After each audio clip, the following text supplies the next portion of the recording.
Hello. Welcome to the Three Rensics room tonight. Strep throat has taken out a few people. So, welcome, guys. But we have the fabulous Julie and Lydia. So, this is still going to be a fantastic and very what kind of show is it going to be, Julie? Informative? Interesting. It's interesting for sure. I'm excited. I'm ready. I am ready. So I think we're going to start with, before we go into the signal messages, we're going to start with a text exchange. Aiden Carney, and you guys are going to have to read it because I cannot see it. Does it say who the person is? It's that Meg person. Yes, it's Meg Kehoe. Yep. We're going to show you these. If you guys remember when Aiden got involved, there were two people the defense really needed information from. So it was Lucky, who was part of the conspiracy that Karen had made up, and Steve Scanlon. Aiden recorded both of those people without their knowledge. Lucky ended up going along with what Karen wanted from him. Stephen Scanlon never did. He called it all lies, that he was not involved, to the extent that they said that he was. And, you know, we've showed you guys in the past that it kind of seems like the story they gave and they propped up as being Stephen Scanlon was actually coming from Tom Beatty. So they kind of interchanged those two, and Stephen wouldn't do that. But this is about Lucky, and it is about Aiden wiretapping Lucky. So if one of you ladies want to read that for me, it'd be great. I can read it, I think. So the top message is Aiden. So this is Aiden to Meg. And he says, yes, her attorneys have it. And she says, perfect. They must love you. And he says, they said it's the biggest bombshell yet. They already have this all in writing from Lucky, but he stood them up after the Alberts got to him. They were worried about him recanting. Now, if he does, they have this. And then he says, first of all, I'd take a charge over this. And so, you know, Karen had tried to put this out there that, you know, the Alberts got to him, and they were, the Alberts were just, you know, I don't know, intimidating all these people. What they point to is actually Chris Albert sending his condolences to Lucky for his wife passing away, which is a kind thing to do, which is a nice thing that you would do for somebody that you've known that long. Lucky had worked for him at one point. But of course they twist it into something completely different. So there's a few more that go with this. We know who this Meg is? So Meg appears to be somebody that was very good friends with you know what? I have them on my phone. I'm going to read the rest of them. Okay. So she was friends with him. She is the one that did all the work. Do you guys remember he had that whole ridiculous thing where he went through the yearbook? Oh, God. Meg did all that work. Meg is the person that went through all those yearbooks. And so I think this one is actually the last text. And what it starts with is Aiden sending a recording to this person. The recording is clearly Lucky. And he says to Meg, listen to this. And so she replies, wow. And he seems like an honest, simple man and is certain of what he saw. So he saw a Ford Edge out front, shielding to hide the body placement later, but probably thinks it wasn't BA's car because someone told him so. That's a question she's asking. And so he comes back and he says, yup, how damning is that tape?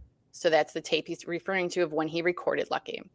So she comes back and she says that alone should exonerate Karen. He seems to have been manipulated into thinking he can't speak. At least he hasn't changed his statement or said he doesn't remember. And then Aiden says, but wiretapping.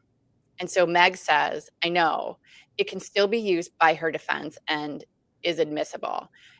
It wouldn't protect you unless you did it from Rhode Island or a single state. And so he says, right, unforgivably, he means unforgettably. I did a live show from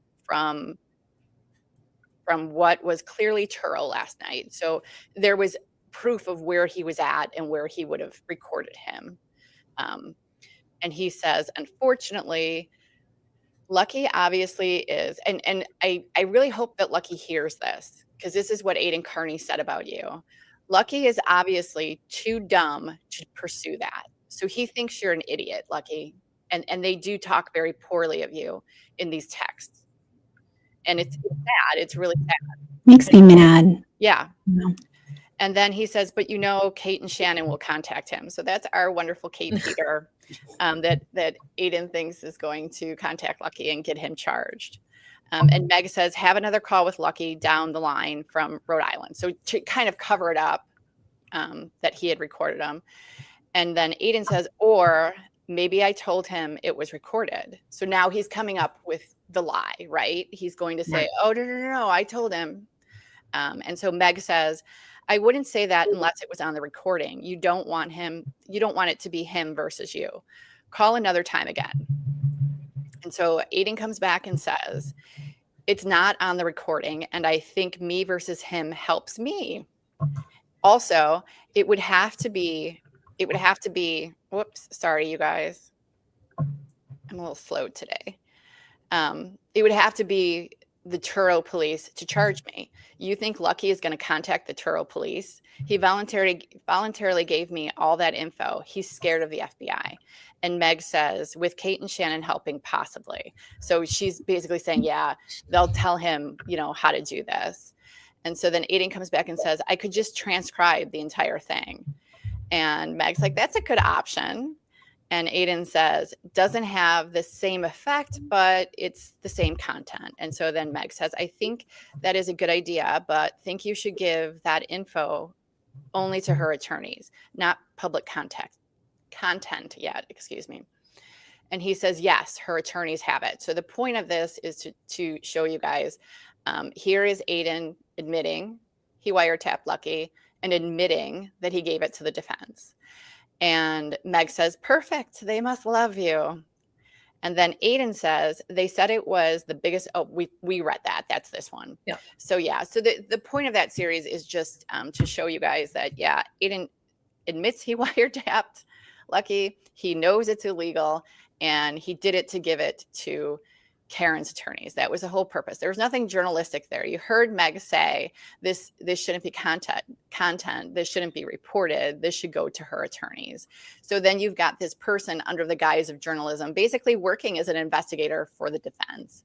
And those of you that are on Twitter, you'll know that we found last week as well a recording of at least David Yannetti. It could be both David and Yannetti and Alan Jackson on that recording. We know it's 14 minutes long because Aiden sent it to 4 people. So Meg was one person that got it. His friend Lauren was another person that got it. And 2 of his brothers got it. And one of his brothers was like, hey, a 14-minute recording with no context. Right. So we know that. We also have from Aiden's phone records exactly when that call took place. So we know. Right. For sure. So just wanted and she's conspiring with him. So she knows it's illegal and she's giving him tips like, what if you're in Rhode Island, which comes up over and over and over again throughout all of his wiretapping. But it's pretty gross. What happened to Lucky? He was so exploited. They say such mean things about Lucky. I mean, they really, look down on Lucky, and it's just well, also patting him on the back to his face, Is my mic volume better? It's good. Or you sound good. Is it still too loud? Still a little loud. Okay. I don't know how you change that though. Just on that little dial on the front, just turn it down. So, do you want to get into the signal messages now? Mm-hmm. And we're Yeah. going to put them on the screen for you guys. So these are, it's about, what would you say? It's the 15th of September through October 10th. So just about a 30-day period.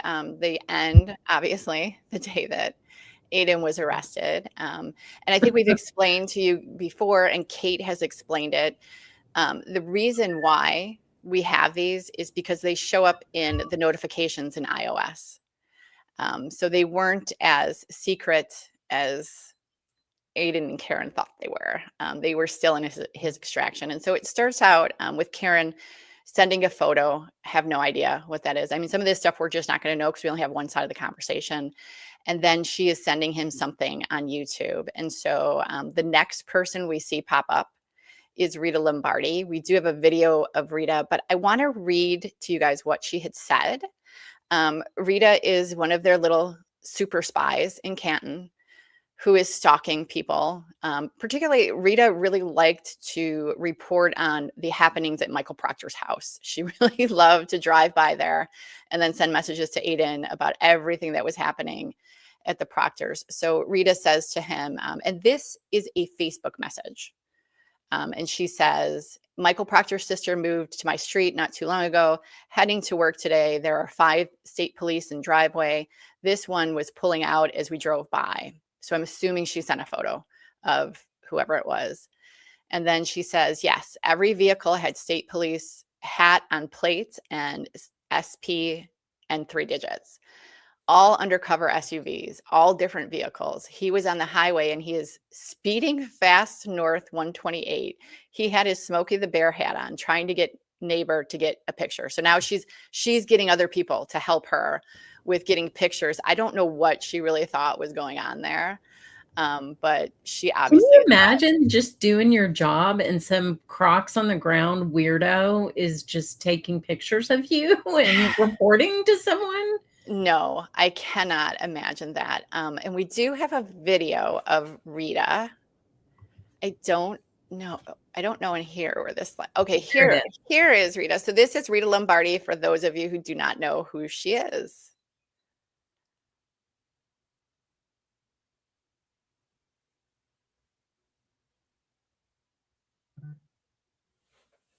And, in terms of people like Colin Albert, yeah, his reputation precedes him. He is who he is, and he is his father's son. Mm-hmm. And, he has terrorized people. Well, like what they always say, like father, like son. Right. Yeah. This is the truth. It's truth and justice. That's what we're all about. We're happy people. And by the way, Mildred, Halloween is coming. And what Kristen Anderson did was for Halloween. And that is what she did. And the McAlberts have done a lot more. But we do not engage in any negative violent behavior or bullying. We just don't do it. This town is run by the McAlberts. That is who this town is run by. The people do not run this town. The select board does not run this town. The McAlberts run this town. And Chris, we will not be silenced. We will not succumb to tyranny. We will not do it. Hey, quick question. They spoke a lot about you guys harassing the family. What's your response to that? I'm very glad you asked. It's called projection. It's called projection. Everybody in this country who thinks this case does not impact them, you need to think again.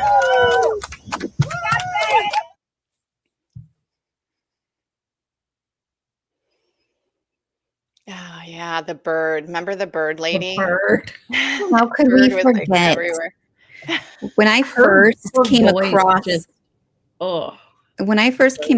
the case, I was like, the first things you're kind of introduced to, and the bird wearing the cape was like one of the first things. And I'm like, what the hell is going on here? Yeah. Is this an SNL skit? What? Absolutely crazy. Yeah. How does that pass for normal? I don't know. I mean, everything that she said was very dramatic. And, she started on that show with, his name's Brian. I can't remember his last name, that LTL show. Right. And she's talking about Colin and it's so general. She has no specific No, instances. It's just all 'cause this it's general. not true. Oh, exactly. Yeah. And so the next series of text messages, signal messages, whatever you want to call them, that Karen sends, this is about, and we went over this on that show that we did about that weekend, Karen's weekend. With the court date was on Friday, and then she had some activities that weekend. I want to play this video again. This is Karen talking about what happened at the top of the stairs. There was a confrontation between Nathan. Nathan started it. Nathan was yelling at, of all people, the victim advocate. So Nathan was yelling at Steve Nelson as he was bringing the family into court. And Paul saw it, and Paul yelled at him. I can't remember what Paul said to him. But so Karen says, the first thing that she says is, I love that Nathan immediately yelled at Paul to fuck off. My brother was so sweet and polite to the O'Keefes, and Paul probably thought Nathan would bite his tongue. And so Aiden obviously said something. Aiden had a different version of what happened there. Aiden tried to make it seem like Paul was being the aggressive one. That is not what happened. It was Nathan. So she tells him no. And then she says, Nathan yelled at the guy in front of Paul, who is Steve Nelson, who is the witness and victim advocate, bringing the family into court. That's when Nathan does this. Nathan yelled at the guy in front of Paul, and Paul called Nathan an asshole. Then Nathan told Paul to fuck off. So obviously Aiden's still arguing with her about what happened. And she's like, you're wrong. And then she says he's not even done. And Nathan yells, fuck off loudly. Maybe Paul says fuck off later, but I can't hear it. Watch it again. And then she says, 35 minutes later, there's a backstory there. So if we could play that video, in any other place in the country, if you were to have yelled at the victim witness advocate as they were bringing the family into court, you would have been banned. Yeah. You would have not been allowed to come back. But let's watch it again, because it's incredibly egregious what happens here. Fraud, Nelson! There's Carl the Cuffy Carl and Jackie. Disgraceful. We're getting justice for John O'Keefe. We're here for justice for John O'Keefe, aren't we? You want justice for John? Shame on you! Shame on you!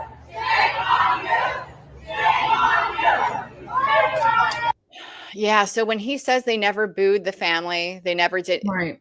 It's right there. It's on film. They did. They absolutely did. And why Nathan would be yelling at the at Nelson is beyond me. If you go back and you listen, you can hear Nathan yell. He yells his name Nelson first. Yep. I don't know. When they're standing right there, they don't need to be standing right there, waiting for these families to go in. If they're just there to support Karen, right? They were there and they were yelling at them. Wouldn't even give them a moment to just get in the door. That is just one of the most disgusting things about this entire case, is that no matter what people believe, the inability to respect the victim's loved ones, his family and his friends, and allow them to go through the process it's egregious. It really is. Yeah. And Hank at one point, I think I know what he meant when he said this, but he pointed out one time that there is a concept of the dignity of the court and the dignity of the process just going forward, like the simplest things, people coming into the courtroom for their hearing was a tool that these people used to victimize, the family and the witnesses. And I am just stunned that after the first time this happened, that there was not security keeping people away from the steps of the courthouse and keeping an eye on, he said the other night, he was like, well, they had security following to their car. Well, the reason they had security following to their car was this. Yeah. It's because of you, because of what you were doing. Normally people don't need that. Yep. They don't. Yeah. So that was It was Diller, right? Diller. I Yeah, was like, it was was that Diller. Diller? And then I just saw Yeah. It Earl was. He on- whipped his head around and looked at like, Aiden. what Yeah. the heck? And Mhm. as far as that attorney that said that about Diller, that was Brother Counsel. Brother Counsel was very confused in that video. He thought Diller was part of the defamation suit. Right. And still hasn't, at least said, I made a mistake. I misspoke. He still has Right. not. Yeah, just He won't. insanity. I am 100% sure that Diller knew what he was getting into, 100% sure that Yeah. Chris Matei knew what he was going into. Absolutely. Duxbury knew, like, come on, you guys. And so Absolutely. now we're on September 17th, and we went over this. You guys, this will be familiar to you guys. There was a incident. Karen had gone back to Canton. They had gone to the waterfall and D&E. And so she is telling Aiden, and this is very early in the morning after it happened. She is saying Chris's crew at D&E and Jen's sister and her husband tried to start a fight with all of us last night in the middle of Washington Street, 2020 filming the whole time. So Chris was at his place of business where he should be, right? And Jen's sister was actually downtown having dinner when I think Alan had walked into the waterfall. So that's how that happened. And so you're going to see here, we're going to go into what happens with these Facebook groups. But she is saying to him, did you see they took a photo of us from inside D&E? And then she says the next message is the justice page. So we're going to get into a lot of what happens with the Facebook groups. If you've been following me, or probably anybody on this panel, you know that the Facebook groups were really important to Karen, and there was a big controversy with the Facebook groups, and that is how Aiden's group got started. Nick Rocco started that group. So, and not just Karen, Alan Jackson was very much directing and advising how that should go. Yeah. And we have some pictures of Karen that night. We should have a slide with some pictures of Karen, pictures that she ends up sending to Aiden. So there they are. And they're across, I believe they're across the street from D&E. We're going to talk about these plates a little bit later, but yeah. And so Karen is saying that it's on the justice page. And according to Karen, and this is really important, I want you to remember what Karen says that they said, because this is going to change. Aiden changes it. So Karen says, called the ABC producers douchebags and cunts. They're 24-year-old girls from court. And again, she says the justice page. So she's worried about something that's been posted to this group. The justice page is, at that point, it is run by a woman named Bianca, and Sean McDonough is very involved in that group. So now we get to the one, my favorite signal message. This is when Karen is outside Higgins' house. And I think we have some pictures of the PI again with this one. So they're sitting outside of Higgins' house. They have sent Sarah Ness to the door to try to speak to Higgins. And she responds to Aiden by saying, sorry, in the car with lawyers, stirring shit up again. Some of these, I mean, we'll read them, but they don't really matter. Whatever he had responded to her, she says, oh, and sends a photo. And then she says, there were 2 photos from inside D&E. So obviously Karen has seen whatever was posted. She has assumed that they came from inside D&E. And she's upset about that. And then she says, Jen's sister took video of whole thing, and everyone is saying it's posted to MAO. And that's another MAO. No, it's not. It's a Facebook group, but it is that same Facebook group. Sorry. And then she had asked for Sarah Levinson's address. And if you guys remember, Ginny had that great picture of the note that they left, confirming that it was indeed Sarah Ness that had gone to Sarah Levinson's door too. And then let's see. Let me see. I'm just looking at our guide. Yep. So then we have Jenna Rocco enters the conversation. And so she says Jenna Rocco may have saved screenshots. And then we have Nick. And so you're going to see interspersed in what we've put together here, the influence of some of the other people that were involved in this whole circus and really generating all this energy around this mob of people and this story that they had created. And so obviously Nick is responding to what had happened outside of D&E that Karen is also talking about. And he says, wow, they think the own the fucking street now. Did any one of her people film them? When she does shit like that, she needs you or someone there to film these motherfuckers. I mean, Nick's a tough guy, right? Right. Yeah. And so then Karen is again explaining what happened. And she says that Denise and Bob Galvin followed us and filmed us with their phones. And if you recall from the show that we did about this weekend, the day prior, a woman who had been at that rally at the courthouse outside of that hearing got all riled up and went to Jen McCabe's home. And Denise was there. And so they drove by her house. They were shouting at her. So Denise had just witnessed the day prior this happening to her sister. And so to me, their reaction probably is a normal reaction people would have. I mean, right. You know, you've got these things happening and then they're again showing up in Canton and they're showing up in front of D&E and showing up at the waterfall. And I think Alan Jackson had walked into the waterfall. I mean, he had made his presence known that they were there. And so according to Karen, what Denise and Bob say is they asking me how I sleep at night, telling Alan to go back to LA, saying, get out of my town. And again, I don't think that is a horrible, I think that's a pretty normal reaction. It's probably the reaction I would have if it was my sibling. I don't know what you guys think, but that's probably what I would say. And then she sends a photo. And then she says, Carol, and we all know who Carol is. Carol is another woman who lives in Canton, who is very much a part of sending information to Aiden, sending pictures, giving background information. She's right along there with Rita. And Nick says, I'm trying to get the other pic from Joyce, but the other kid, Manny, posted it, but he blocked me, so I can't get it from him. Once Joyce answers me, I will have it. So do you see all this stuff that's going on to get these pictures for Karen because she doesn't want them in real time. In real time. Yeah. All these people are involved in it.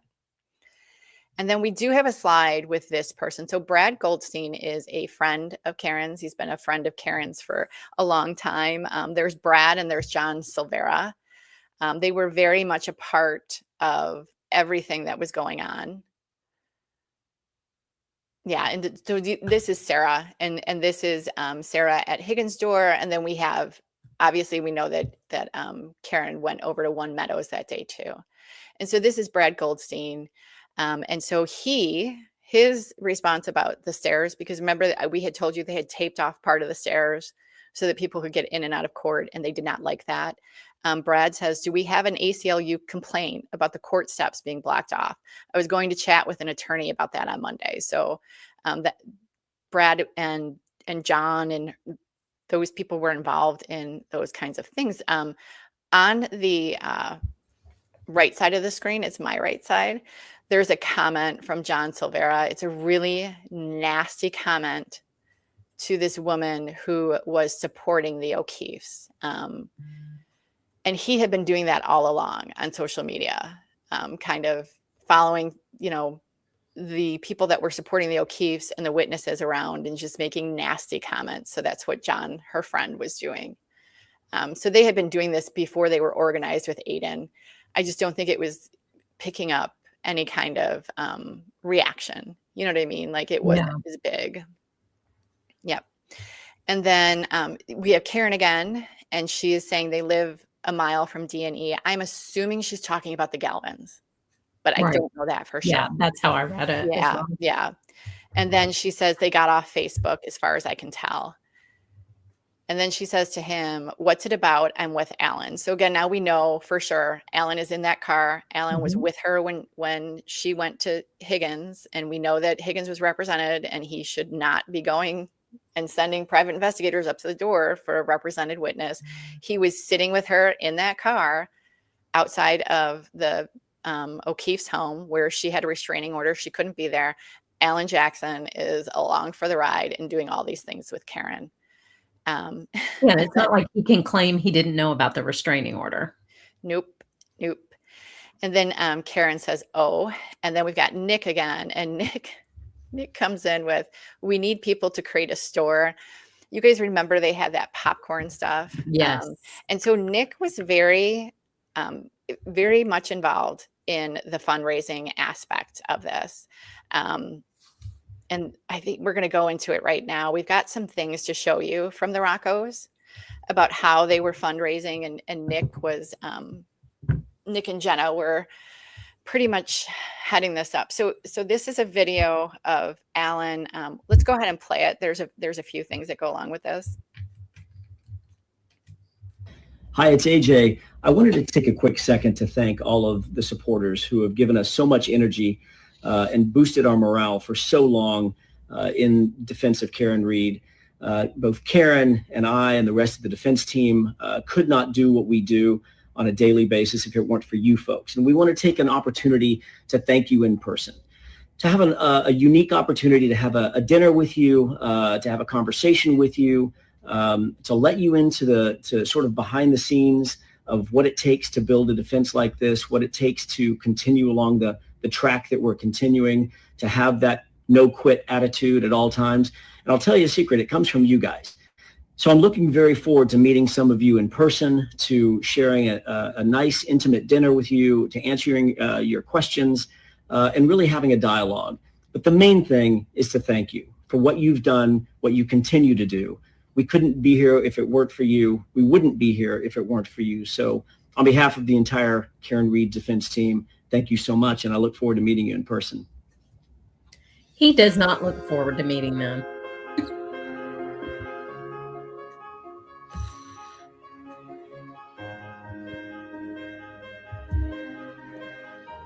As Karen's team gears up for the retrial, Karen and Alan would love to take a moment to personally thank and break bread with a few supporters, without whom this defense train could not keep running. The financial and emotional generosity of so many strangers is testament to the goodness in our county and in our country amid such awesome corruption. We're almost there, but Karen really needs our help, so please consider participating if you can. Click the link below for the chance to secure your seat at the table. Please act now because the giveaway is closing very, very soon. 100% of your donation will go directly to support Karen's legal defense. All of you have been nothing short of amazing, so thank you from the bottom of our hearts. Yeah, so they kept calling it a giveaway. It was not a giveaway. It was a raffle. No. So here and they say it several times that they are actual raffles.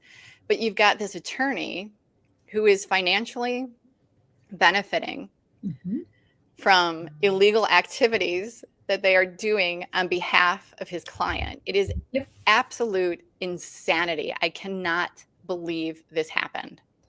And I had contacted Boston 25, who did an extensive story about illegal raffles on Facebook when it was guns. So they actually reported on that then. And I pointed out to them that there were hundreds, if not thousands, of these illegal raffles happening in the Karen Read Facebook groups. And they didn't seem interested in reporting on it. Yeah, interesting. This was a raffle that Nick came up with in just really, what would you, I don't even know what to say about this. Like, we've got a drunk driving case where a man has been killed, and this knucklehead is giving away alcohol as a prize for the raffle. I don't even know what to say to that. Like, what are you people doing? It is a large criminal organization. Yeah, this is really small. If somebody wants to read it, it's Nick. And it looks like he's talking about everything that he's done. Yeah, I can see it. I took a few days to reflect on everything that has happened. The last 2.5 years, the majority of us have been fighting for justice. to free Karen Reed. And on June 18th, the outcome we'd all hoped for has finally come. The words "not guilty" were said inside the courtroom, and the feeling of relief that came over my body is indescribable. At that moment, he said undescribable. At that moment, everything that we had done to help support Karen Reed was justified. Every dollar, fundraiser, conversation, argument at that moment was all worth it. When I got involved in this case, I was watching Aiden's show and decided I wanted to help her, and that's what I did. I made a goal of $5,000, and today I'm proud to say through the efforts of this group and everybody who had given me things to run as a giveaway, I reached a total of $532,321. I'm sure that number will continue to grow large as well. The first giveaway I ran was some shampoo and conditioner I had at my hair salon, Nick. At that moment, never did I imagine that come to the end of this, I would be sitting in a room with the defense team as we wait for the verdict. I've created memories that will last a lifetime. Walking out of the courthouse and hearing the cheers and seeing all the supporters out there was something I'll never forget. I've met a lot of great people during the past 2 years, and some of those include the defense team. I had the honor to get to have conversations with Alan, Bob, and David whenever I wanted, and even got to keep Alan and Bob looking fresh with haircuts throughout their THERE time. They were here living in Boston. A lot of things happened behind closed doors that I was allowed to be a part of, and I'm forever grateful to be included. Being on court TV wasn't on my to-do list, but I'm glad you all trusted me, right? Night after night to go on there and be the voice for all of us that supported Karen. To all the members in this group, thank you. If it wasn't for you, all the efforts I put into fundraising would have been mute. It's all of you that kept them going and allowed the defense team to go without needing things because they had the money to do it. Running this group has had its ups and downs, but we managed to get through it all as it continues to grow. From the very beginning, you guys always brought my ideas to light the billboards, the mobile billboard truck, you name it. You all had a hand in it. I wouldn't have been able to do anything if I didn't have the members of this group. We built a strong community within this group, unlike anything I've ever seen or been a part of before. So thank you again. We built an army of support behind Karen, and it all paid off. We did it. Karen Reed is free. I did not see John's name in here once. Nope. I don't know about y'all. Nope. Did you guys ever watch, it was a podcast, and then I think there was a TV series done on it, but the Scamanda. Oh yeah, that's a great podcast. This kind of reminds me of that in a way, like watching that video, because we have a woman who is drinking and driving. We have all that tech data, right, that shows that she did reverse at an extreme throttle.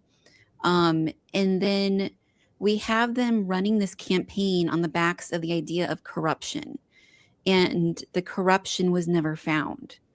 And so the corruption was this cancer, right? It's very similar in this sense. And we still have not found corruption. They won't acknowledge this, right? Because they keep mixing in the misconduct found as corruption and then equating that to Karen being framed for murder. And those of us who can understand the actual definitions and logically analyze this from different angles is, we know, just kind of like that officer in that video that had just spoken.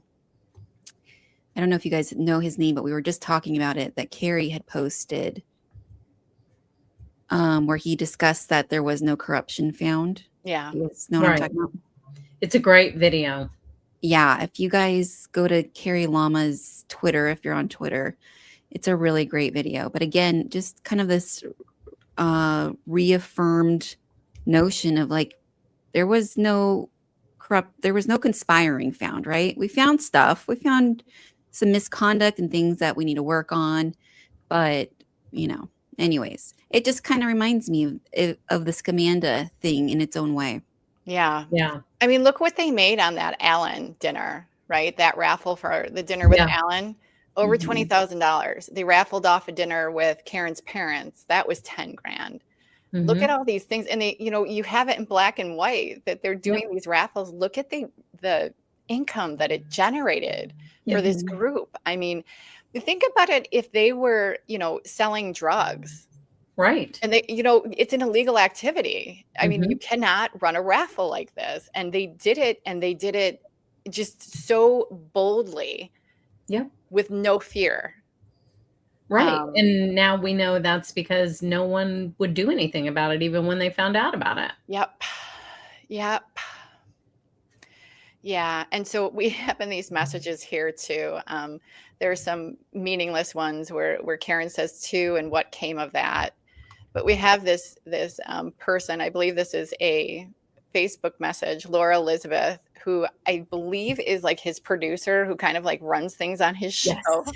And she says, at Clarence, the Roccos are auctioning off Pat tickets for tonight. So again, got another raffle going here. I mean, I don't even know what to say about this. And there's a clip later I think it was still during the trial, but there's a clip from Aiden's show where someone brought up to them that raffles were illegal. And he says, he's talking about one of the raffles, and he says, okay, so we're having this raffle for, giveaway. It's not a raffle. So you can tell, and he's like smirking. Yeah. You can tell at some point someone gave them some advice about that.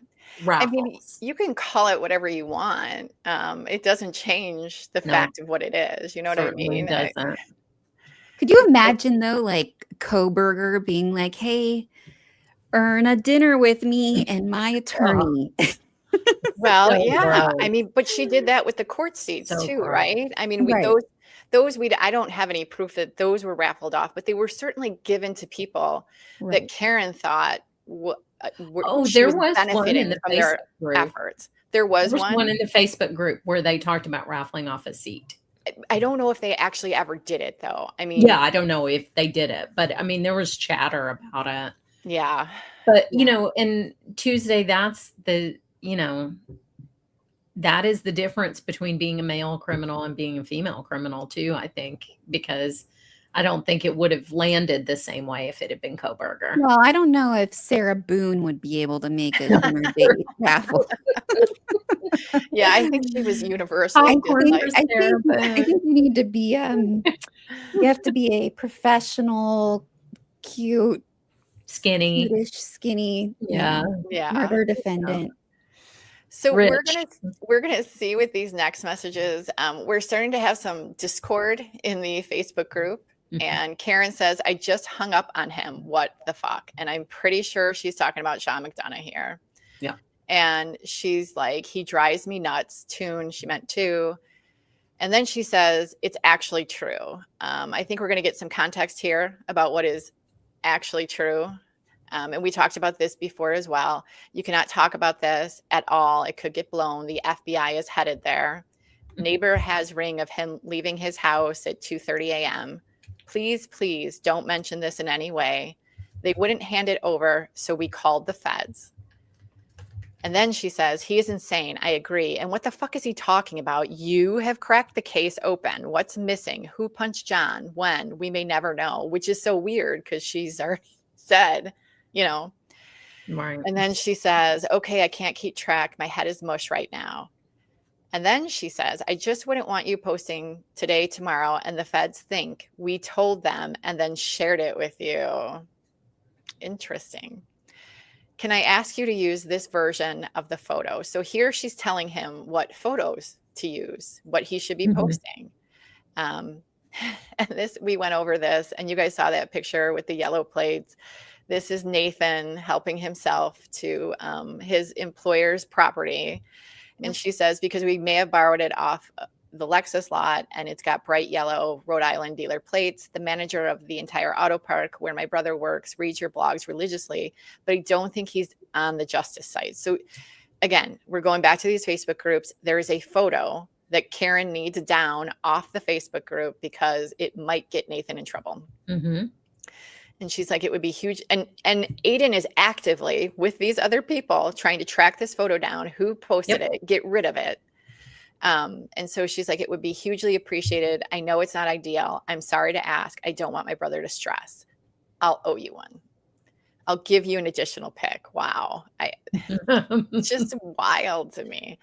And then she's like, this isn't great, but you can use if you want. You can say a car driving by took this photo. So here they are. This is a lie, right? Yep. She's giving him things for his reporting. And she's like, here's the lie. The lie is you just got that from somebody going down the street.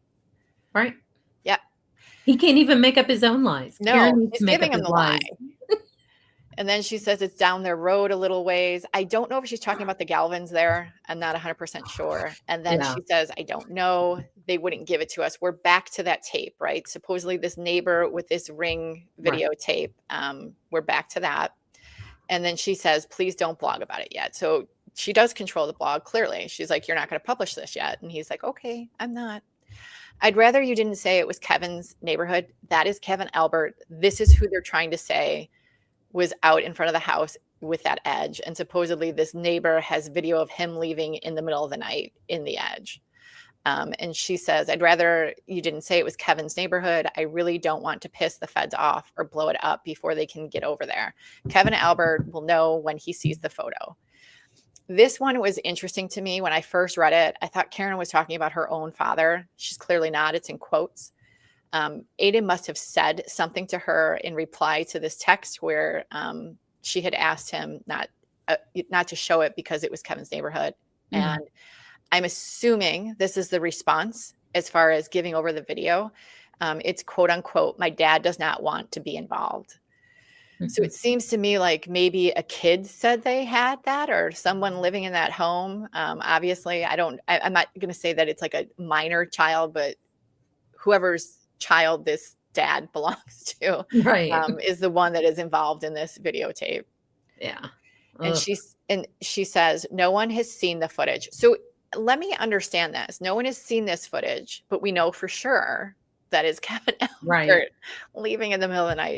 It's crazy to me. And you would think like at that point, like you'd be like, what are you talking about? How do you know it's on the video if no one's seen it? It doesn't make any sense. Well, it's the same as the footage from the Sallyport and all those things that they had not seen, but they were certain were exculpatory. This is how Karen operates. Yes. How her brain works. Yes. And so this Sean here in this next message, I'm so sorry, you guys, I'm so tired, is Sean McDonough. No one has seen the footage. Someone told Sean that the event it shows is Albert's Edge leaving at 2:30 a.m.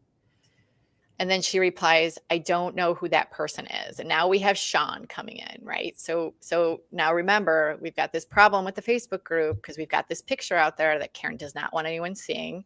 And we've got this whole thing about this video. And so Sean says talking right now. So I'm assuming he's talking to Karen. And Karen says, the owners made it sound like they have something. And then she says, and she's talking about Sean, he is insane. I agree. Mm-hmm. And what the fuck is he talking about? This is another one. This one is out of order. I'm sorry, you guys. You've cracked. We did that one. Let me go on to the next one. Thank you for saying that. We feel that way about you. I've talked about this before. So this is Karen telling Aiden how wonderful he is and how everyone in her family loves him. Thank you for saying that. We feel that way about you. You've given a shit ton of strength to my family. My dad stays up and watches every TV show, no matter how tired he is. I told you when I was starting to fry at 6 a.m. Friday with the police tape. Look, I get, there are parents that will do anything for their children. Mm-hmm. I don't know how this man sat there and listened to the things that Aiden Carney said about Mrs. O'Keefe, about Paul O'Keefe. Later on, the things he says about John, these witnesses, like this man is sitting there listening to all of this. And at the same time, I don't know. I don't know. What do you guys think about that? I have gotten the impression, and this is obviously my opinion only, but I have gotten the impression that Bill Reed did not care for John. I feel like, I don't know if he didn't like Karen dating him or if he somehow became angry with John after John had died. Whatever it is, I have seen absolutely no empathy, no sadness for his family. I mean, even if Karen was framed per se, like their theory is. How do you hate on the fact that this family lost their son? And he just, it's not there. I mean, it's not there with Karen either. It's very fake when you see, it's very empty when you see these words and almost propaganda like when they are said. But yeah, it's odd. I just don't. And so I feel like it's easy for him to just be like, yeah, fuck all those people. Yeah. It's the same personality type. Like, I feel like they're such similar personalities that it feels like it's me or Jen. Mm-hmm. You know, and it's the same thing. If he's going to choose between the O'Keefes and Karen, he's going to choose Karen, and he's going to do whatever it takes to, you know, choose his little snowflake. Yeah. And then we have this next signal message from Karen, and she says, "Ugh, I know. I stopped here on the way home, and some girl that was in dirty sweatpants and slippers at 4 p.m. stopped to confront me about drinking and driving. I had to smile and walk away. I effing hate that." I'd like to buy that girl a cup of coffee. I think that's great. And, you know, here she is saying the way this person was dressed. Did she take a look outside the courthouse, the people that were giving her money and doing all this stuff? Did she take a look at those people? Because it sounds like somebody that was standing outside the courthouse. And that's what I was saying about the fundraising video where Alan Jackson's like, I cannot wait to sit down with you weirdos with your pom-poms and your duck outfits and have a nice intimate dinner. First of all, he didn't do that because they handpicked all the winners for those dinners. But do we know Alan that? Jackson doesn't like those. How do we know that they handpicked the winners? Well, because they always ended up being Esty and... Well, Esty never won. Esty went as a guest. Rich Schiffer won. Right, Rich. Yeah. I think that was before we knew about the Ducks, though, when Rich won. So I don't know. No, I'm talking about people like John Camo and people like Rita. Like, I just don't see Alan Jackson being like, I cannot wait to have dinner with these people. Right. I mean, it's just not a thing. Yeah. And then she's describing that exact same thing, you know, but making it sound like it's somebody who doesn't like her. Right. And then she sends him, we're going to start to get into some of the arguments going on with the Facebook groups here. And so Karen sends a photo. And this next message is, they're taking advantage of the position I'm in. She's sharing all my private messages, which means she saved them all because I had them on Signal on auto delete. She's talking about the intermediary here. There is also an argument. It is not in these messages. There's an argument between the intermediary and Aiden. And what had happened was the intermediary had the wiretap of Scanlon, and she had shared it with Nick Rocco, and Aiden finds out about it this weekend as well. And so there's an argument there. And then we see Sean and the golf come back in, and he's like, Aiden, Karen is fine with this.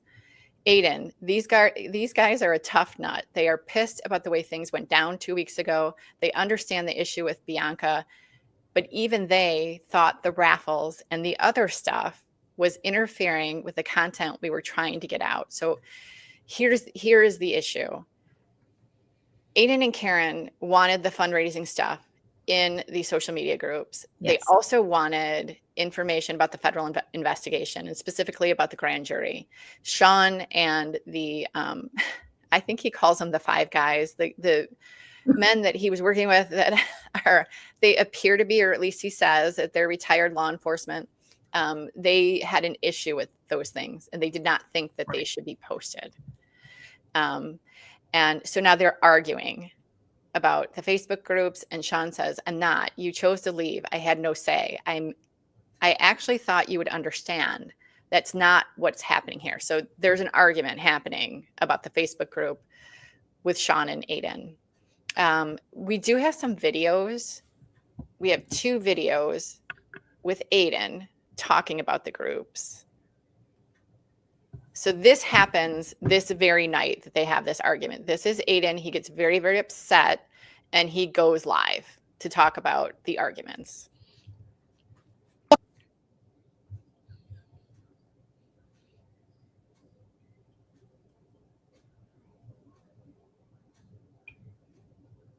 Look at his face. It's such a weird interface. I feel so bad.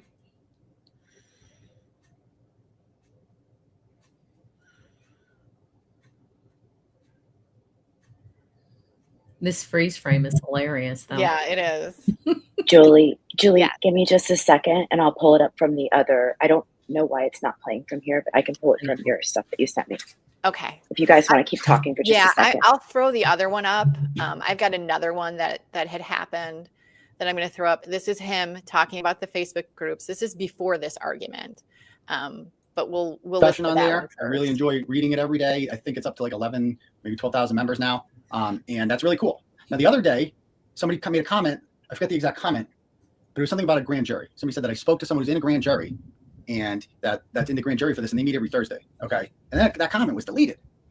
And there seems to be some confusion over that because, and I've messaged several people about this and they're not getting it. And that's why we need to do an impromptu live. This message needs to be made. If somebody makes a comment about giving information about a federal grand jury, that comment needs to stay up. Like, do not take comments like that down, please. I know it's a private page, but if we're trying to help her and help them win this case, do not take comments like that down. I see comments like that, I can contact that person and I can have a conversation with them privately. Okay. Or they can have it up there. And about several people message me and send me screenshots of like, oh, I found this thing, this code online, and it's against this and this and this. You're not a lawyer, okay? This is sometimes these groups get a little out of hand where people start thinking that they're detectives and they start thinking they're lawyers, and that's when you're going against the cause that you're supposedly, working on behalf of. Okay, you're not. None of us are lawyers. Alan Jackson stated in open court on May 3rd that there is a grand jury investigation. Kevin Reddington has been very vocal that there is a grand jury investigation. This is not a secret. I get emails all the time from people who serve on federal and state grand juries. They're not supposed to, yeah. But that's the beauty. That's fucking Turtle Boy. That's what Turtle Boy is all about. Is like, I get sources that no one else gets. Like, that's the whole purpose of this thing. Okay. And it affects nothing. I don't care how many screenshots you send me, how many links you send me. When I say trust me, I've spoken to people about this. I know what I'm talking about. And I can say with 100% confidence that the defense probably wants those comments up there because they do not know anything that's going on in the grand jury. So if they can find bits and pieces of information, you don't think they're following that page? You don't think they look at that page like a hawk looking for new information? So if they're looking at that and they're seeing things on there that they don't know about, that's very fucking helpful to them. That is 1,000,000 times more helpful than anybody posting their theories about. Yeah. There is so much in that clip. Yeah. And spirit fingers. I cannot stress enough how important this Facebook machine was for Karen and this campaign. And so the group that Aiden and Nick go on to create, there was so much defamation in that group. Yep. They were posting things about witnesses that, horrible things. And they were, what's the word? Like they were encouraging it. They were encouraging it. That's what it was. But they used that as a form of media, yes, in addition to his blogs and his lives to get their version of events into the public sphere. So and he's spelling that out here like a good commentator. He's like, they need this to be in the public's, because it's set to a public Facebook group. So anybody can Google it or whatever. None of the posts are private. He's saying the attorneys need this, you bozos. So stop deleting it. Yeah. I have this I wrote an article on how he is this cult, right? And this is a clip that is in there. The way he's like, use your brain and trust me. Trust me. And he's, basically like, don't do what you think. You're not a lawyer. Trust me. And it's wild. Yeah. Ginny, do you have the other one from that day? I do. Give me just a second because StreamYard does not like the format of the video. So I hate when that happens. Yeah, I'm pulling it from Dropbox, but let me unshare my other screen and share that one, and then I'll pull it up. Yeah. I mean, these Facebook groups were so important to this machine that they created. You cannot downplay them in any way. They were vital. They were a vital part of their machine. Mm-hmm. And I just find it so interesting that Alan, shows up in the messages so often talking about his preference, Karen relaying how important it was to Alan Jackson that there be one Facebook group, and just how intimately involved he was in the social media PR campaign. Yes. They didn't come to the drive-in. They don't allow fundraising in the group. That's all you need to know. Without money, there's nothing. In case you missed the last hearing about the bail reduction, the problem is financial. The problem is money. Okay? And if you're not allowing fundraising, then you're part of the fucking problem. You're on Team Albert. Enough is fucking enough. Okay? So you do whatever you want. If you want to be in both groups, fine. Knock yourself out. Just understand that's fucking part of the problem. Okay? You're hurting the cause. And maybe you're not seeing the big picture. Maybe this is coming across as petty. I don't give a fuck. I just want one central fucking location on the world's biggest social media platform where reliable information can be shared about this. Even unreliable information. That's fine too. I'm not into censorship. And I saw somebody posting there saying that we shouldn't allow any of the admins from the other Facebook group in. I disagree. I think everyone should be allowed in the Facebook group. The goal here is to share information about the Karen Read case so the world knows about it. So you tell your friends and you tell 5 friends, and that's how this gets spread. The Grace Curley show, Grace Curley invited me on because all of her family and friends were talking about it. She hadn't been following it, but all of her family and friends were telling her all about it. And she was more interested in it because of that. That's how it fucking spread. So that's it. Yeah, and they are disrespecting me, but I don't care. I don't care about that. I don't care about the disrespect. They can disrespect because this isn't about me. I'm not trying to have an ego here. I don't give a fuck what they say about me. I'm here for Karen Read. And if you're splitting the two groups, then you're not here for Karen Read. Period. That's it. So that's my rant. That's what I gotta say about that. They can do whatever they want. I would welcome Sean on the golf in our group. I have nothing against him, right? Personally, I don't think he's a bad guy at all. I don't think he's thought through his actions as far as the harm that group is doing to the main goal here. And I think it's become a little bit of the, John the Golf show over there. And that's just, that appears to be what's happening. And that's just my honest thoughts. I'm being honest. I'm not trying to crap on anyone here. I definitely do not want people to be like, turn this into a fucking drama thing. That's the last thing I want to do ever. And I welcome Sean in the golf in our group because again, I found his insight about crime scenes to be very informative. I really enjoyed having him on for that. I really did. So there was a picture posted today in that other group of Karen Read, which was specifically asked not to post publicly. And it was posted in that group. It was in ours for about 5 seconds. We denied that post. If you try to post that picture, we're going to deny it because they did not have permission to share that. So we're not allowing that picture up because that hurts Karen Read. The other group allows that picture to go up because they don't give a fuck about Karen Read. That's the fucking difference. Seriously. So again, yeah, it was like a whisper campaign, right? That's what they were using that group for. I'll get on there. I'll find some crazy stuff. I'll tell one friend. That friend will tell 2 friends. That friend will tell 3 friends. And then before you know, everybody thinks whatever it is, whatever rumor is posted on there is the truth. Yep. And clearly about money. They wanted to use it to generate money and they wanted control. And when we were talking earlier about those text messages, the signal messages where Karen's talking about this picture that had been posted, you hear him say it right there. Mm-hmm. And they were trying to get it down. So she was controlling everything and she wanted full control of it. She wanted to be able to say, this can go up, this can't go up. So she was the little mastermind behind all of it. It's wild because we all watched that video at the time because I think we kind of took that one apart, and then seeing now what was behind that, her frantically talking about that photograph, it makes so much sense. And that's what it felt like, is a directive from the Queen. So it's interesting. Yep. And so Sean and Aiden continue their argument. And I'm gonna start at this one. You chose to leave. I had no say. We read that. I actually thought you would understand that's not what's happening here. This is also one of my favorite messages. I've got several. To be honest, once this project for Karen is done, I am just going to disappear. This is getting childish and out of hand. I've taken a lot of shit over this. I'm not in this for anything except to see a dead cop get justice. So you get and he stops. But again, Sean had made clear in some of the things that he has said that he was brought in for the taillight. That was his project. His project for Karen was the taillight. Dear Lord, do we know? Yeah. Yeah. And then he says, this is not about me, but I will bow out for the greater cause.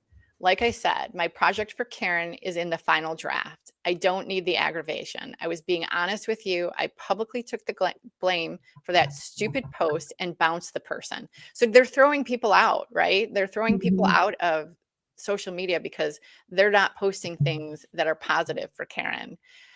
We have 2 weeks with issues. What changed? And so we got Karen come right back in on Signal. Oh my God, is that on social media? Again, the control. She's got to control everything. And Sean says to Aiden, I'm not. We banned people for reporting, and people have sworn and have purposely tried to take us down and mass report. I'm not okay with any of this. So the best thing is I write my swan song right now with dignity, and it's all yours. It's kind of I can't help but giggle over It's some of this so dramatic. Yes. Sean always has like the funniest verbiage, doesn't he? Swan song. My swan song. And so then Sean says, Bianca was the one. Don't blame me for things I had no control over. And then Sean says, you said you wanted no part of this.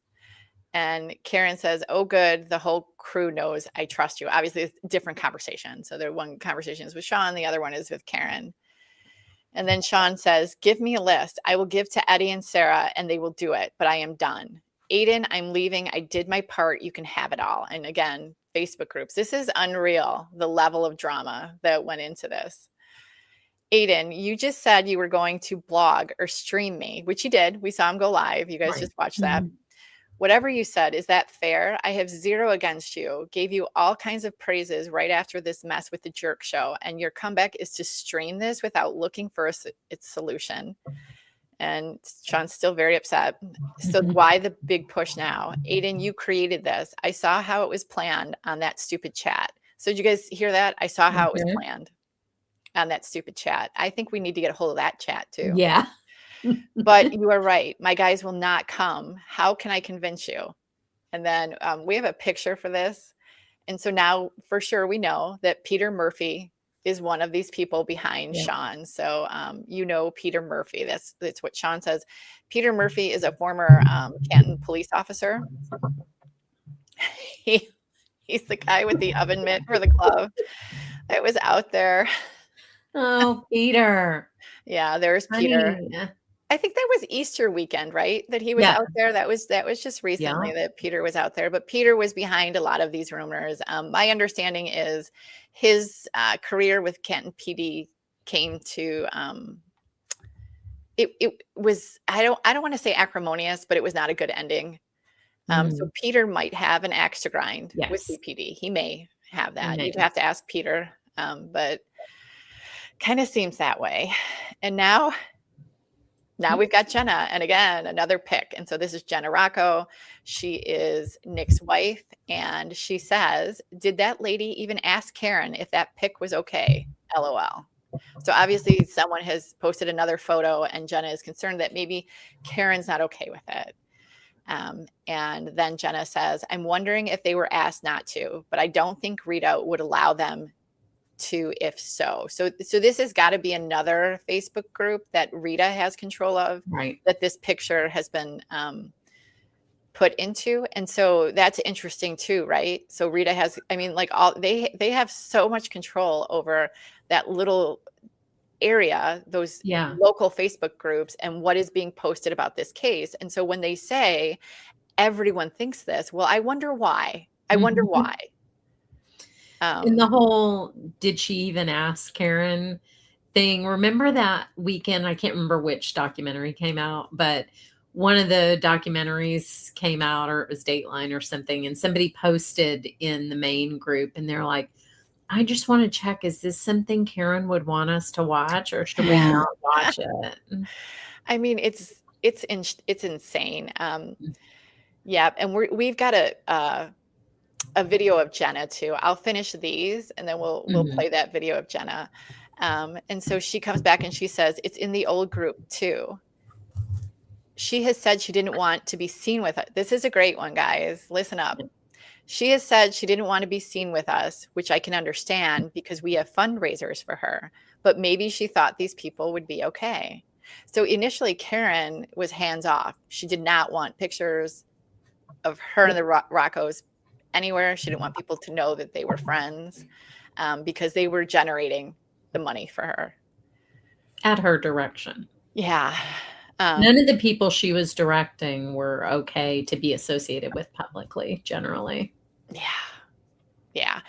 We'll wait a little bit longer for the video of Jenna. There's some other stuff that comes up here. And we've got Sean back again, and he says, call Karen and ask what she was doing today. Well, we all know what she was doing that day. Right. She was stirring shit up.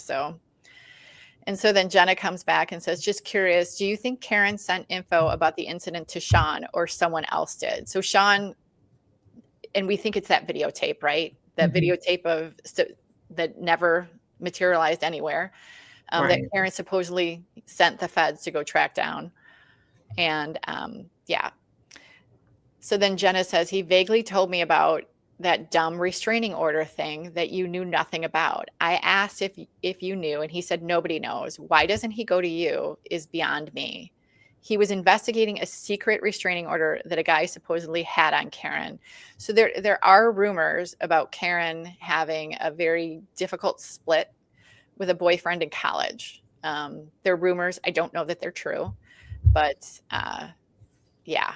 So it seems that Sean was trying to find out if that was true or not. And I don't know what they planned on doing with it if they had found it. That's the part I'm curious about. Yeah. Yeah. And so Karen hops in now on Signal and says to Aiden, it's okay. So I'm assuming it has to do with that photo that Jenna was concerned about, the photo of Karen and whoever it was. And Karen sends a photo. And then we have Nick. Okay, so this is where we've got 2 videos of Jenna. We've got one of her saying some really odd things. And then we've got one video of her TikToks. So Nick is now talking about Jenna's TikToks. Jenna's TikToks are going off. One is just shy of 200,000 and goes up 100 every time you refresh it. So these are the TikToks that Jenna had posted that weekend. There's also an additional one that's really offensive that I put in there, but this is what she had posted on TikTok.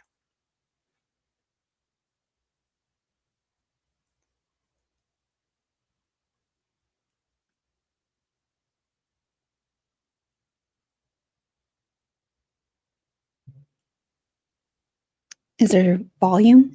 She had some kind of music behind this. Oh, gotcha. Maybe. But you see how that family, how they're being treated when they come into court, like they're celebrities. You saw her stare down the trooper when she got out of the car. So there's those early photos again. Yep. The ones that launched 1,000 defamations. Yep. So on this one, it's just she keeps repeating "fuck you" to all these people. And so here she is. I mean, this is so defamatory. And how many hundreds of thousands of people saw that TikTok? It's insane. Do we want to play the video of Jenna's weird message? Yes, we do. Yeah, that one is. That's like the Tom CPU one in a different way. Yeah. Agreed. You gotta experience it. Do we have it ready? I think yeah. First of all, yes, I'm aware it's 2 a.m. I just woke up and I'm like, I've been wanting to talk to you about Natalie for a while, because she is a problem. And I think she has the potential to be an even bigger problem. And not even for me. This isn't about me and what I was telling you about the other night. This is about you and Karen. And she reached out to Karen when this first happened, when nobody else believed in her, is what she's saying. And I keep going back to when you said, nobody has anything bad to say about Karen, and if you do, let's hear it. You know what I mean? So she reached out to us and she's like, I was there for Karen when nobody else was. She was my best friend. So anyways, the point I'm trying to make is now she has it out for, it looks like for Karen.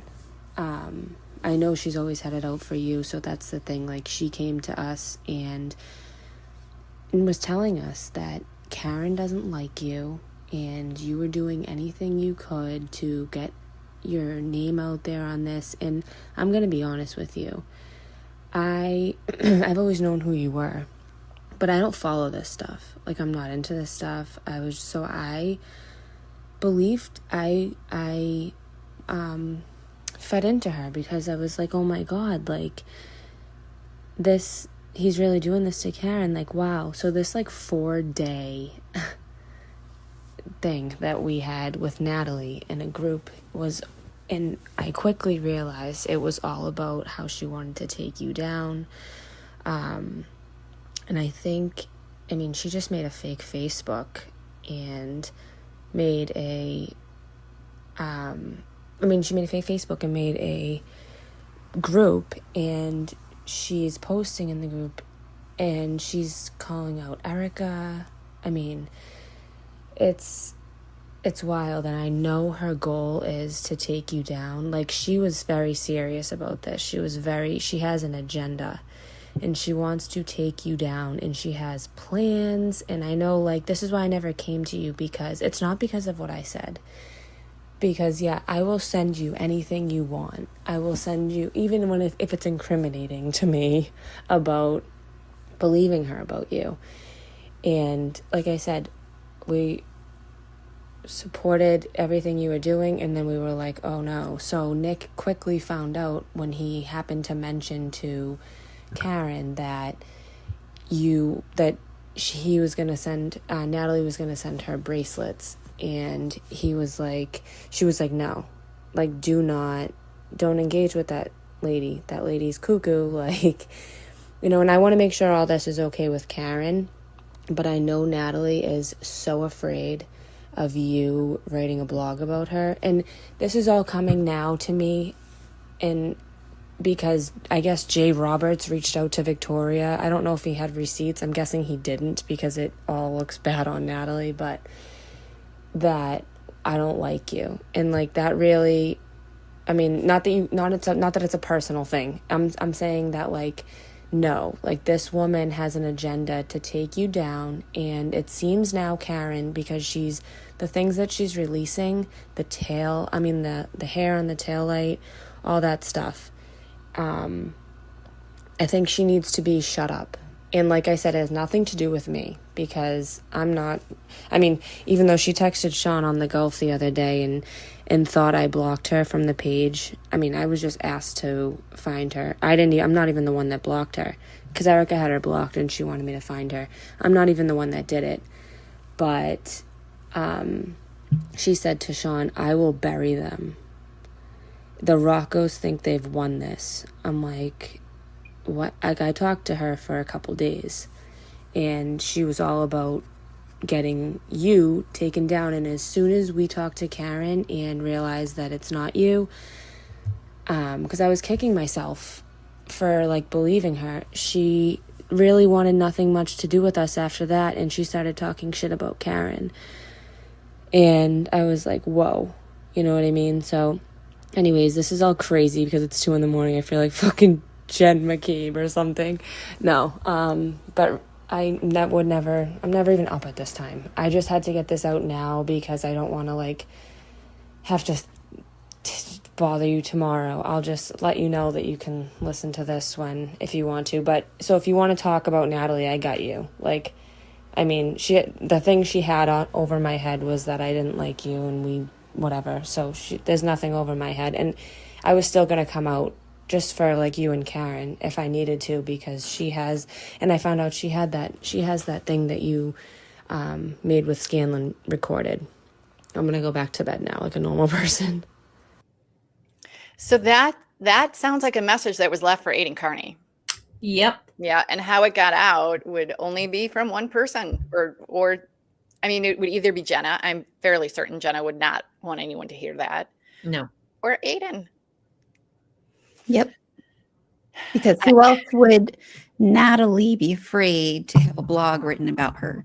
Right. Which Jenna is, it sounds like she's like, here's the thing Natalie's most afraid of.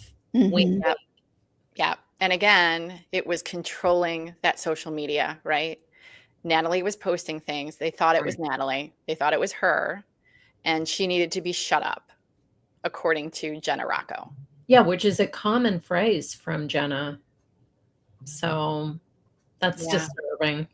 Yeah. But it's not like Natalie, we've seen all those messages. It's not like Natalie was some evil mastermind who was all knives out for Karen and Aiden. She wasn't at all. It seemed to me that she was very hurt by, Karen's little disconnection from her.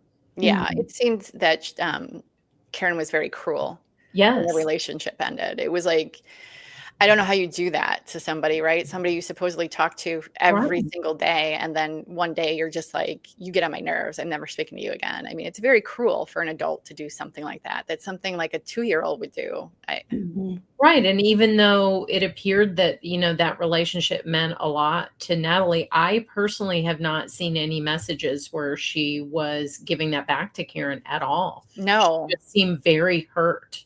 Yes. By that, and was pleading with Aiden to help her reconcile with Karen. She didn't even know what she had done. This is not what Jenna is describing, is not at all what was said in the messages from Natalie to Karen and Aiden. Not at all. It's fiction. Right. So then we've got Karen again, and she asks Aiden, can you make a video clip of just Jackson's speech? It was a response to Morrissey, but I haven't seen it anywhere from beginning to end. So this is Alan's speech on the courthouse steps, where he's talking to Michael Morrissey. And she's, here is Karen saying, you need to make a clip of this from beginning to end. How do you say that she wasn't directing what was going on? We can see it here in black and white. Not really sure what Karen was responding to here, but she said, say no to crack.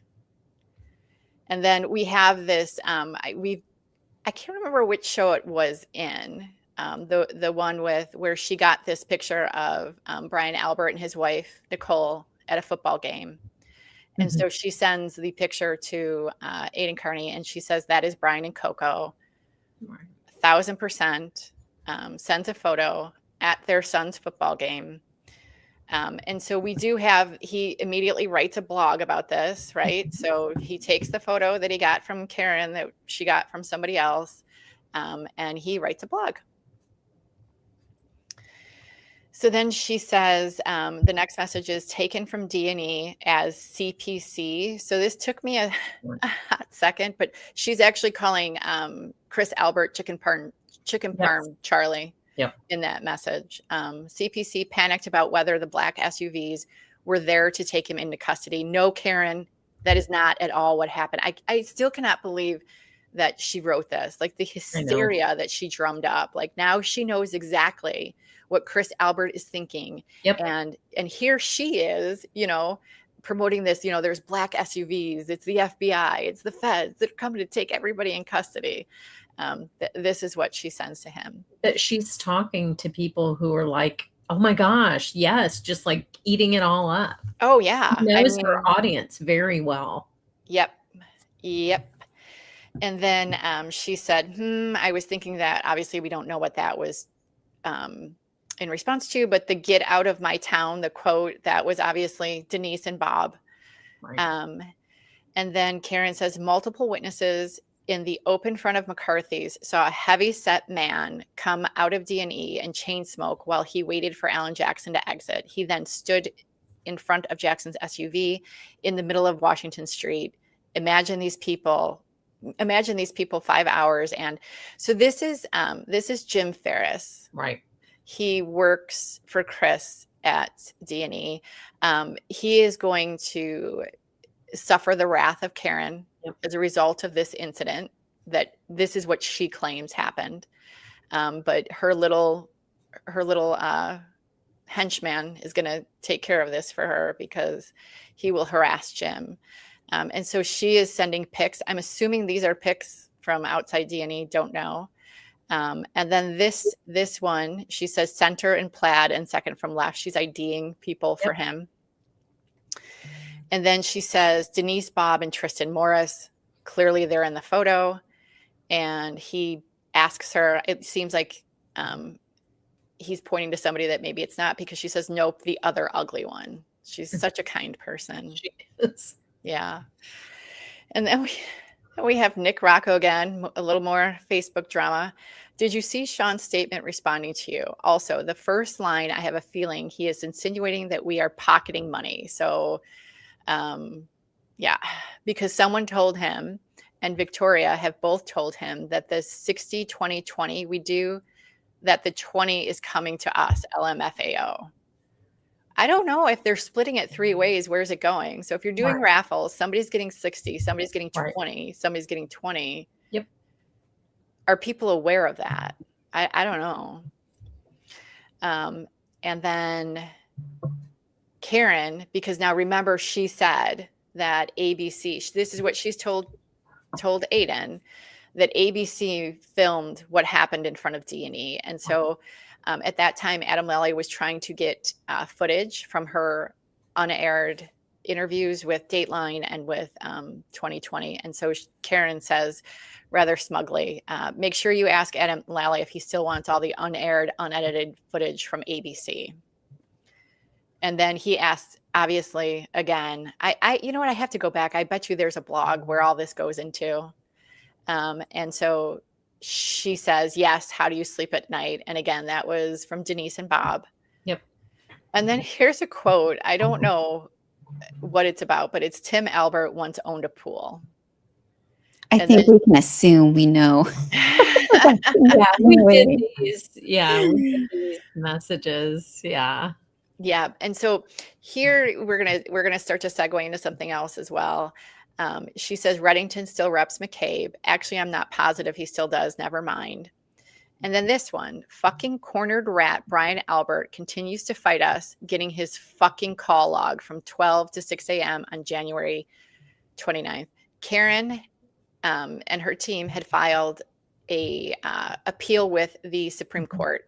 They wanted Brian Albert's call records. Yep. So in those filings, and they're going to become prominent in these messages, the Commonwealth had given more information on what they had as far as their case against Karen. That's where we first saw the 62 feet, that kind of stuff. And so Karen is upset that Brian does not want to give out his call log. He had also intervened, and his attorney had filed something.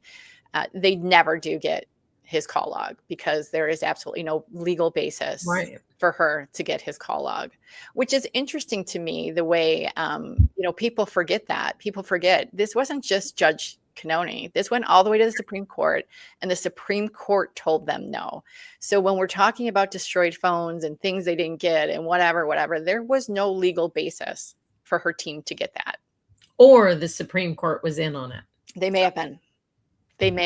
That makes the most sense. And then she sends him something. Can you make a post just for this with the football photo? So obviously this is Karen. She wants Aiden to post about the witnesses. So when we say that Karen wasn't involved in any of the harassment that was going on with the witnesses, absolutely not. It's in Aiden's phone extraction that she was very much involved in all of it. And he was copying, pasting to the blog every time. Yep. And so Henning is Brian Albert's attorney, and she says, and again, this is about the Supreme Court. Now that Henning has responded, and based on Alan's comment in open court Friday, you can now conclude that we've appealed the denied motion for Albert's phone and gone over Auntie's head. So that's Karen talking about. Yeah. Yeah. And he's obviously asking about what's going on at the Supreme Court. And she says no date yet. She then gives him November. November is when the decision does come out for the Supreme Court. I just want to make sure that I'm not missing anything that goes along with these things. Okay. Sorry, guys. And then this is that Meg person. So the Meg person that you saw in the text that we showed of Lucky, this is a conversation Meg had sent to Aiden. She had gotten a license plate off a truck in a video the night that they CERT was doing their search. And so Meg thinks, I guess she's got something, and she's trying to figure out who the truck belongs to, because remember they said, the taillight was planted. So they're trying to find out who owns this truck that was there. And then she says, now again, we've got it again. Here is Karen. Can you make a post about Henning's opposition? We're literally asking for a 6-hour call log on Friday night when nothing supposedly happened. And Albert is paying a lawyer to fight it at Mass SJC. So again, here is Karen directing what should be published and what he should be talking about. We're back to that truck. And she says, must be police issued. They aren't registered at the DMV. Albert's Ford Edge did the same thing. His civilian car was a Cadillac hatchback, which just blows my mind that she knows what these people drive. Like the level and creepy. The level of stalking is just insane. Do you guys recall the Lucky's, the initial, it wasn't Lucky's affidavit, it was the PI affidavit about Lucky, that initial one? Yes. And he actually says when he was asking Lucky, I mean, I'm going off of memory right now, so don't quote me exactly, but if I recall, he asked Lucky what kind of car it was, and he was like, I don't know. And they were in a parking lot, and he pointed to a Ford Edge. Correct. So it wasn't like, yeah, it wasn't like he said Ford Edge right off, right off the bat. It was kind of, I don't know. It was suggested to him, right? Yeah. It was suggested to him, and Lucky does seem a little impressionable. So, and kind of like a pleaser for some obvious reasons with him and Aiden. But for somebody who is suing people about her civil rights being violated, she sure doesn't care about anyone's Fourth Amendment rights whatsoever when it comes to, Brian Albert. I mean, it's stunning. Yes. Mm-hmm. And I think it is also important to remember with Lucky, Aiden did threaten him. Yes. Right. So Aiden knew something about Lucky. Blackmailing him. Yeah. And when he was asked about this in trial too, while on the stand, he kind of denied it, right? Lucky was like, no, but Aiden was in the room while he was being questioned. Yep. Yes. I mean, classic witness intimidation. Yep. And he said, we have the video of the night that he suggested that he was blackmailing Lucky. Yep. And I mean, it's just the failures of the protections that should have been around these people, especially Lucky, is just insane. I mean, it's clear Lucky wanted nothing to do with this. Like, he just wants his private life. He wants his job. He wanted his job. Yeah. It's really sad. So sad the stress that, when you see in these messages when he's going back and forth with Aiden about his fears about what happened when his supervisors were contacted about this. And he's like, I cannot get fired. I'm going to get fired over this. It's just the saddest thing I've ever seen. We need to do an episode. It could even be a shorter episode where we just kind of go through Lucky's testimonies in like the motions and stuff, because it evolved. Right? I mean, the times are all over the place, and rightfully so. He's trying to remember something so mundane, and he's trying to remember a route on a blizzard night. And anyways, I really do think it's important to go through all that and just to show how messy it actually really is. Well, and all the public servants that got destroyed by Karen Reed, these are like such important jobs. There was a blizzard. These are the people who are clearing the streets for first responders, for the people that came and helped John. And, all the police officers and the firefighters, everybody that Karen went after, they were all in public service. It's so sad. Yeah. I think it's so strange how they came to the conclusion that because Lucky didn't see him, John could not have been out there. That is the craziest conclusion to me in the world. I mean, think about logical fallacy. Yeah.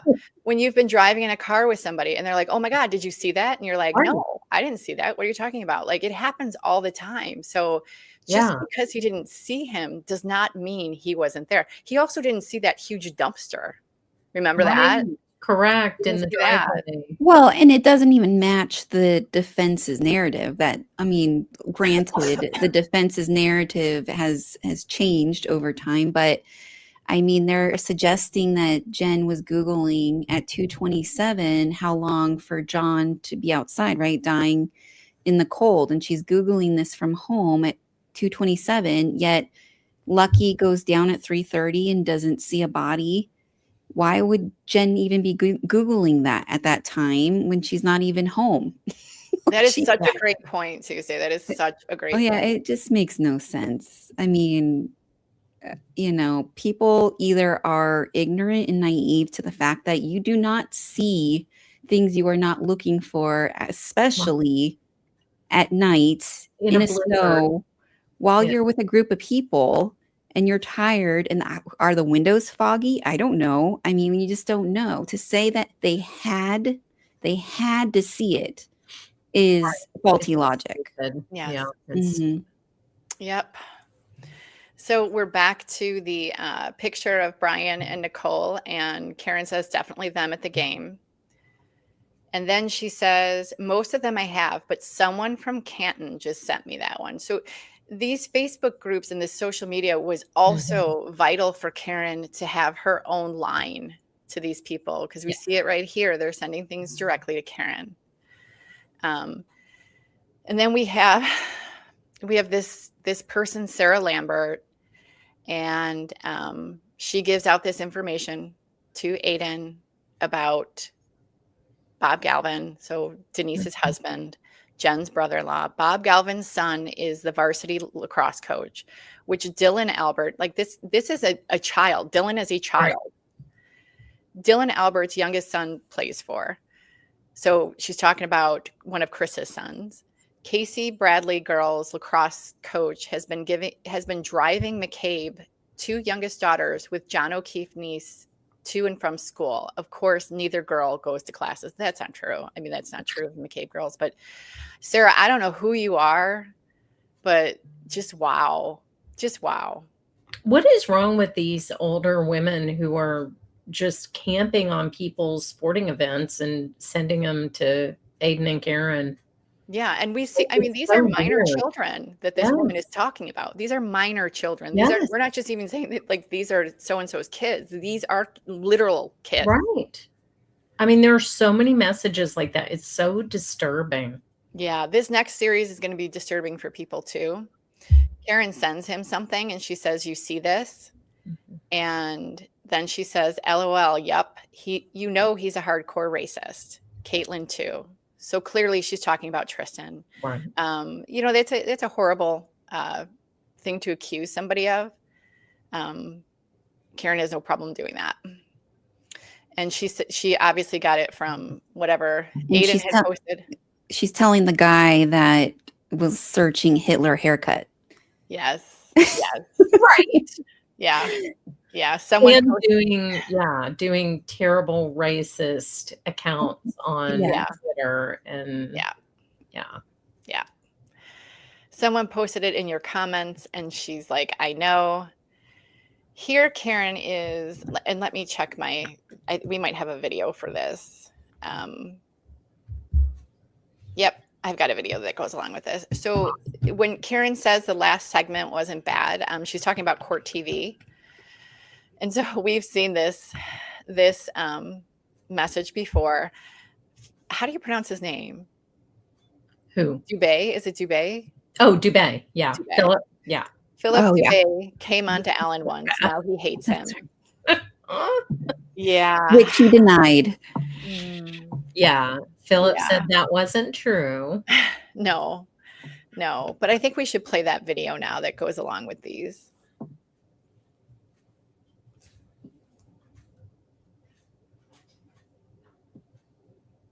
Man, and I went on a trip, and so I'll give you guys a little spoiler alert. So I went to Easton on Friday to the home of went to 75 Elm Street in Easton, which is where as I heard that Tristan Morris lives with Caitlin Albert, the oldest daughter of Brian Albert, because I heard they have a 4-inch.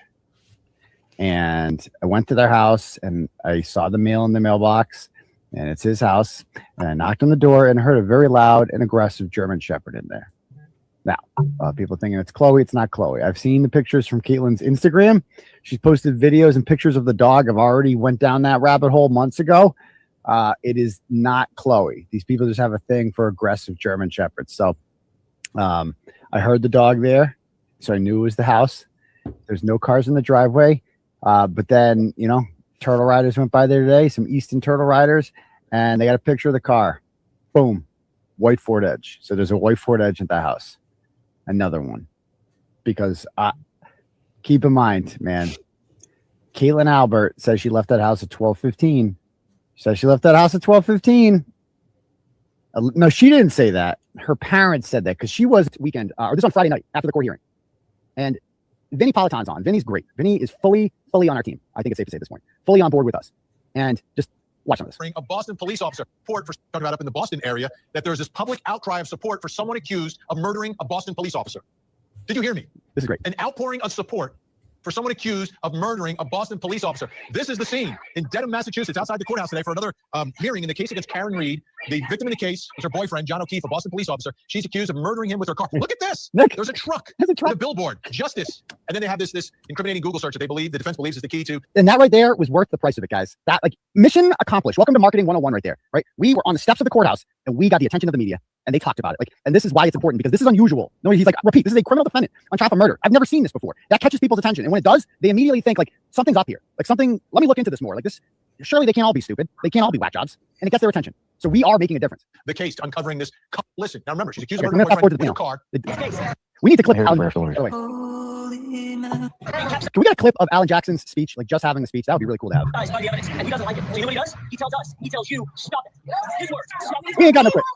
Quit with all the evidence. Quit with all the motions. Quit with all the arguments. Just go home and quit. We got to say directly to Mr. Morrissey right here, right now. So listen up, sir. I speak slowly so you understand. Roasted. We ain't got no quit. We ain't got no quit. Take a look up on the stairs there. Did you see Karen Reed? I mean, smiling. I mean, this is an accused cop killer. This is smiling on the steps. He's pointing this stuff out. It's an aggressive defense. That was what everything was happening outside. You saw all the people, the homicide prosecutor, founder of Villalona Law, Bernarda Villalona, in San Diego, California, criminal defense attorney, former prosecutor, Brian Watkins, and in Los Angeles, California, deputy public defender, LA County, Philip Dubé. They have a deputy public defender. So, couple things. When you look at these messages from Karen, when you see him on the screen, Karen is sending these messages as he's live. Right. So that's what she's talking about. And so Karen watched all the time and she would be messaging him during the show. And so would Natalie. And yeah, they were all going back and forth. And there are so many lies in just that clip. It's unbelievable. So when he says he went down the rabbit hole of the German Shepherd, he didn't. That information is in his messages. Someone sent him that. Oh no, that's not Chloe. She has a lighter fur color. And all of this stuff, it's so infuriating to watch him say these things so confidently that we know are lies and he didn't do the work and all of this was provided to him and he just gets up there and regurgitates it. And also I'll just point out that he's obviously drunk on that clip.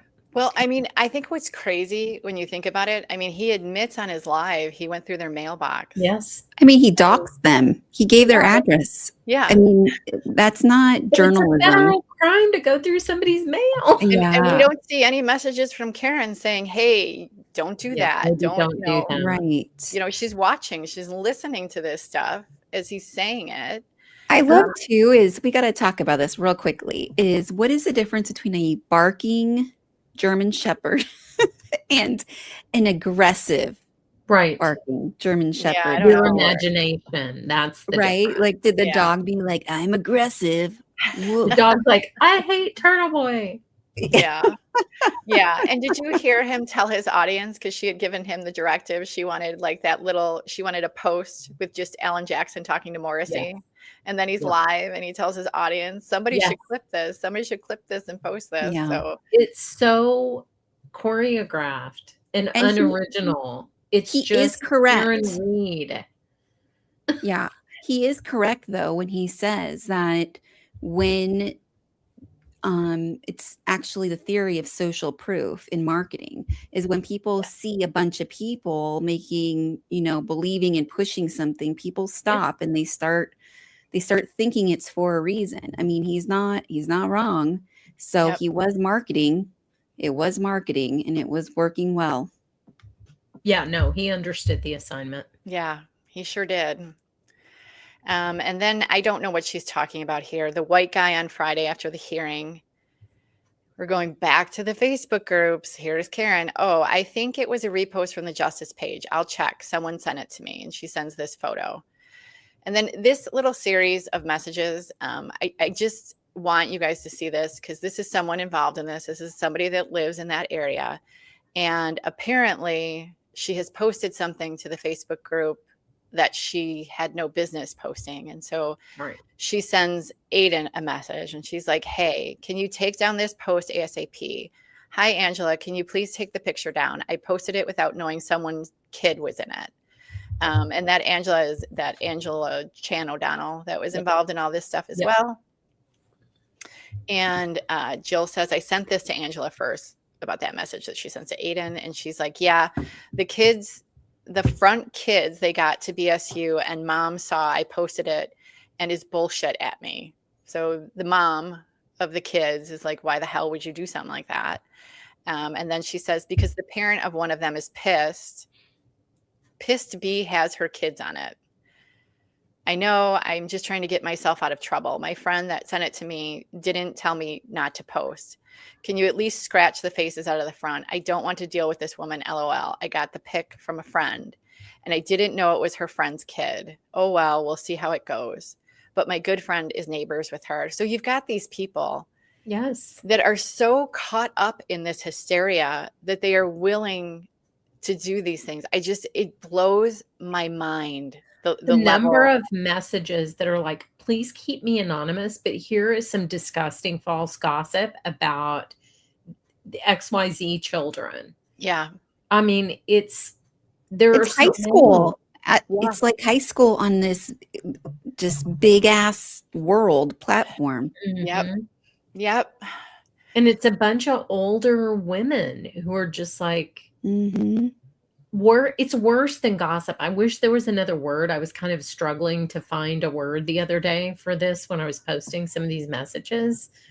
It's so predatory and weird for a bunch of old women to be sending children's photos and information about their sporting events to a gossip columnist. It's disturbing for sure. And then Karen says, wow, you're good. I'm assuming Aiden sent her something.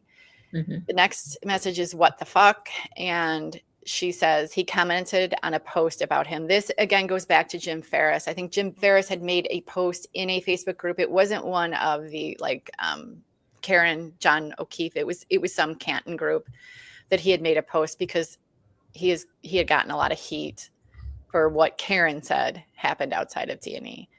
And so then Karen says he was mean though, blowing smoke in Alan's face and bumping up against him. See how the story starts to evolve. I mean, it's evolving. They're so dramatic. Yeah.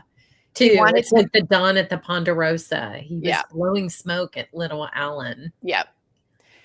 He wanted to fight. I bet he's got a record. Gonna go check. Karen's gonna go investigate this guy. And then she comes up with something and she says that's Coco's email address. So that Coco is Nicole Albert. And then she's talking about Tara here. She says, John's ex-girlfriend, Tara, she didn't like me from the first time I dated John in 2004. Back to Nicole's email. Coco's email address is coming up for Denise Galvin. Weird. And she sends a picture. And now here is Karen. I need to try to find Caitlin's email. Why, Karen? Why are you looking for this young girl's email address? Right. And then she obviously found something about Jim, and she's like, it's like a carbon copy of Chris's record. Ferris owed $80,000 to some food supply place. Has to be on behalf of Chris. Really, Karen? Like, how would you even know? The conclusions this woman draws are just beyond. I'm pretty sure that was gossip from a Canton person that was sent Yeah. Because I think I remember reading about that, but she just ate that up. Yeah. And then she says, we need an affidavit if that's true. So I'm assuming this is some kind of rumor, but you see how this works, guys? Like, they're Right. like, hey, I don't care what it is you're saying, as long as you'll give me an affidavit, Yep. like, we're cool. And then she says, these names look familiar at all. So she's got something and she's sending him names. And there's a picture that goes along with it. And this one makes me laugh too. Is this tip decent? We're going to string this up the flagpole if yes. That's the vetting process Yeah. right there. Yeah. And then she says, can you please send Brian's Norwood address? Ugh. And then she says, knock yourself out. Won't get a single doorbell cam from Canton, but we'll go out of their way to get footage from Dighton at 4 p.m. So she's obviously talking about Canton police. And, this is a lie. And Karen knows this is a lie because we saw the messages with Ashley Bell, right? So Yuri had gone to Ashley's house looking for ring footage. And so here she is saying that they won't get a single doorbell cam, which they obviously did go and look for that stuff. Yep. And then, Karen sends 2 photos and she asks him, notice conspicuously missing from number 2. He obviously replies correctly because teacher Karen is giving her little student a gold star. And then she says they mention arrival 3 times, never once confirming departure time. So again, this is going back to those SJC filings.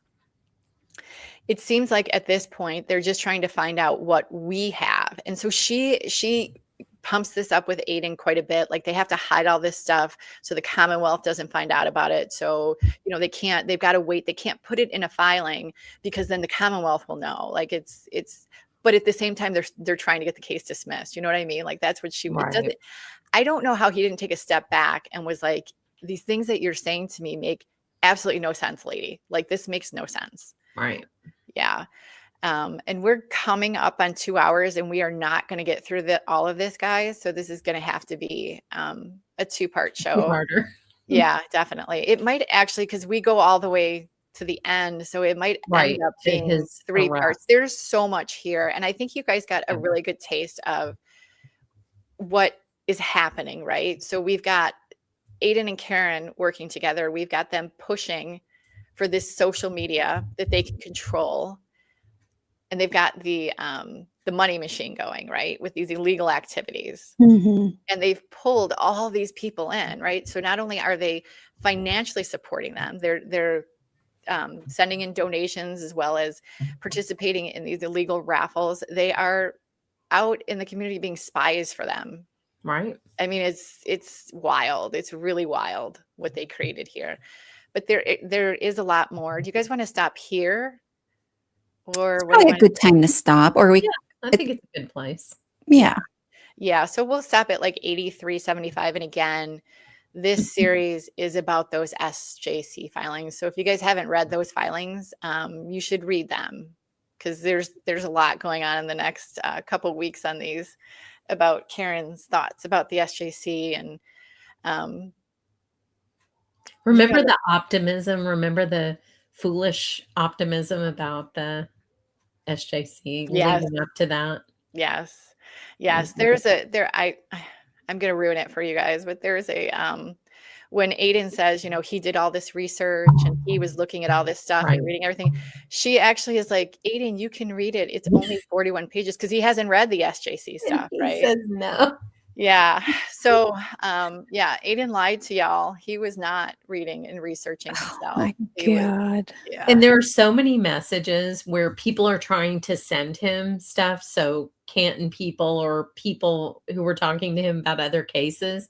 And he's like, this is 2 paragraphs. I am not reading this. If you think I'm reading this, you are nuts. Yeah, it's great. And then maybe next time, because I don't think I can't do another show and talk the whole time. So somebody else. Oh no, we can read. Yeah. Yeah. No yeah. So we will finish this up hopefully next Sunday. Hopefully we'll get through all of it. Maybe we'll start a little bit early so we can get all of it done. Yeah, that sounds good. Sounds good. Good speed reading. All right. Well, good night, guys. Good night. Thank you so much for And being here. yeah, see you next week. See ya.